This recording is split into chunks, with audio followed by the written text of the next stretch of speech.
Bonjour à tous, vidéo pour toi aujourd'hui. Avant tout, je voulais vous mettre en garde. Il y a un compte qui nous a été signalé, c'était la première fois, qui s'appelle Marie Médium, énergéticienne et coach de vie, qui se permet allègrement de prendre nos vidéos. Alors ce compte est sur Facebook. Donc si vous voulez faire preuve de curiosité, allez voir pour le signaler et le bloquer parce qu'en fait, elle se nourrit clairement de nos vidéos et en fait, on voit des vues qui passent. Notamment, elle prend beaucoup les vidéos de Sabrina, forcément étant une femme, voix féminine, etc. Donc, faites attention, signalez-la et bloquez-la si vous pouvez, parce que c'est un compte qui vient juste de nous être signalé, en tout cas hier soir. Donc voilà, c'est ce qu'on voulait. Alors nous, à notre niveau, on l'a bloqué, mais elle peut créer un autre compte pour aller continuer à les prendre. Donc faites attention. On commence la vidéo. Aujourd'hui, tu vis cette relation si particulière. On parle clairement d'une relation très intense, tu vois, deux jumeaux qui se regardent, qui sont liés par le chakra du cœur. Et ce qu'on te dit aujourd'hui, si tu es dans ce parcours-là, alors le message est simple, c'est prends du recul. Dans ce parcours, tu vis la bénédiction pour toi, te changer dans un premier temps, parce que c'est ça dont il s'agit. Et que effectivement, cette relation, pour que tu puisses justement te changer, elle va te mettre, on te parle et clairement d'épreuves. Alors les épreuves, oui bien sûr, tu vas devoir passer dans des couloirs où tu vas te piquer. Tu vas penser avancer en travaillant sur toi et puis finalement tu vas te rendre compte que dans le labyrinthe de la vie, tu vas te rendre compte à un moment donné que tu es face à un mur. Et l'univers va te représenter à nouveau des situations ou ton autre, au travers de ton autre ou d'autres personnes, des difficultés à... Parce que, en fait, tu vas vibrer encore certaines peurs, certaines inquiétudes au fond de toi. On ne fait pas attention, et c'est pour ça que c'est difficile à mettre en œuvre. Quand on est dans un mode de pensée négative, et ça, Dieu sait que l'ego sait nous faire rappeler nos pensées négatives, nous créons facilement cette émotion de négativité. Elle vient spontanément. Et là, pour le coup, pouf, tout de suite, vous projetez, en tout cas, vous émettez cette vibration qui vous est renvoyée dans l'univers. La peur d'une trahison, la peur que ton autre aille voir une tierce personne. Et là, tu ressens l'émotion de la trahison qui vient te subjuguer de partout. Et c'est comme des réminiscences. Des réminiscences. Sauf que le problème, l'univers dit, ok, tu vibres ça, je t'emmène ces situations-là parce que intérieurement, tu les as demandées. C'est pour ça qu'il faut continuer à lâcher, lâcher, lâcher. Créer de la positivité et effectivement vous demande dans un premier temps un effort. Donc il faut visualiser du positif dans ta vie et il faut surtout visualiser et ressentir l'émotion du positif. C'est là que beaucoup échouent parce que justement on a trop l'habitude de s'auto-saboter.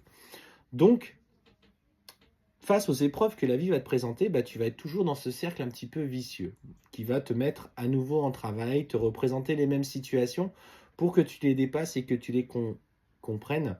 J'ai lu un très bel article où finalement on disait, effectivement, quand on a des blessures, on pense les avoir travaillées, mais en fait on se replonge dans la blessure et on la gratte, et on la gratte. Et en fait la plaie, au lieu de se cicatriser, elle se pétrifie, elle est... elle devient purulente et en fait, ce qu'on pensait avoir cicatrisé reprend à saigner. Et en fait, c'est la regarder avec tout son cœur et son amour pour dire, voilà, j'ai agi du mieux que je pouvais. Je sors aujourd'hui concrètement de cet état de cette blessure, de cette situation qui m'a profondément fait mal, mais j'ose aujourd'hui la regarder en face. Quelle a été ma part de responsabilité dans ce que j'ai vécu? Quelle a été la part de la responsabilité de l'autre dans ce que nous avons fait? Si cette personne, je l'ai rencontrée, c'est qu'à un moment donné, elle résonnait avec moi et ces parts de moi que j'avais besoin de comprendre résonnaient avec cette personne. Dépendance affective, relation avec pervers narcissique, on peut prendre énormément de situations. Et ce qu'on te dit, c'est au travers de ces épreuves, connecte-toi à ton infinie pureté. Donc, ça passe par des activités spirituelles, ça passe par de la méditation, pour ceux qui pratiquent la méditation. Toute pratique, en fait, avec qui vous résonnez complètement. Ce sont des pratiques qui sont nécessaires pour vous permettre d'évoluer. Et ce qu'on te dit, c'est qu'il va falloir que tu écoutes ton âme parce que beaucoup, beaucoup de messages vont passer et surtout, il va y avoir beaucoup de faux messages. Ça peut être aussi des messages venant d'autres personnes qui vont juger la relation toxique ou le lien toxique s'il n'y a plus de relation. Il y a des personnes qui vont venir casser cette dynamique de travail en te disant que tu changes et que tu ne fais plus les mêmes choses qu'avant. Mais c'est surtout que tu dois trouver l'équilibre pour toi-même, en pensant à toi-même, en ce que tu ressens du plus profond. Souvent, et ça c'est l'écho que j'ai beaucoup, c'est dans nos rendez-vous et nos consultations, les gens nous disent « Ouais, mais moi j'ai toujours eu le sentiment que j'avais quelqu'un pour moi. » Et tu vois, c'est ça finalement, cette intuition qui t'a dit « Oui, tu as quelqu'un pour toi. Il y a quelqu'un d'unique qui est là pour toi. » Mais il a toujours été là pour toi, il a été là au travers de tes vies. Aujourd'hui, il n'est pas là le pour toi d'aujourd'hui, il sera là pour le pour toi de demain, même si vous avez touché du doigt pendant la période de lune humaine, cette période.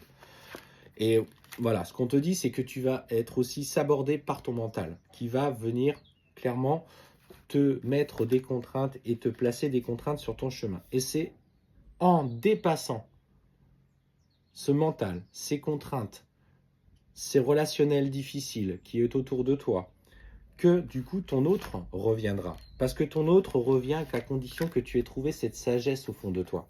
Donc voilà, je voulais te faire cette petite vidéo d'une manière simple sur le parcours des flammes jumelles, mais notamment sur ton rapport à toi-même, comment toujours aborder les choses. Pour ceux qui nous suivent régulièrement, ils vont dire « Bah ouais, Cédric qui se répète » ou Sabrina nous le dit régulièrement. Mais il y a des nouvelles personnes tous les jours qui viennent sur notre page et qui voient nos vidéos. Et si celle-ci tombe sur l'un d'entre vous et elle vous fait comprendre ce que vous vivez, actez ces changements pour vous-même parce qu'en fait, vous le méritez. C'est un cadeau qui vous est fait, c'est pas un fardeau. C'est une relation difficile et dure parce qu'elle nous demande, nous, de nous dépasser et que c'est dur pour nous-mêmes de le faire. Mais c'est surtout, voilà, c'est ce cadeau de l'univers qui vous a été fait. Prenez-le comme ça et n'ayez pas peur d'avancer.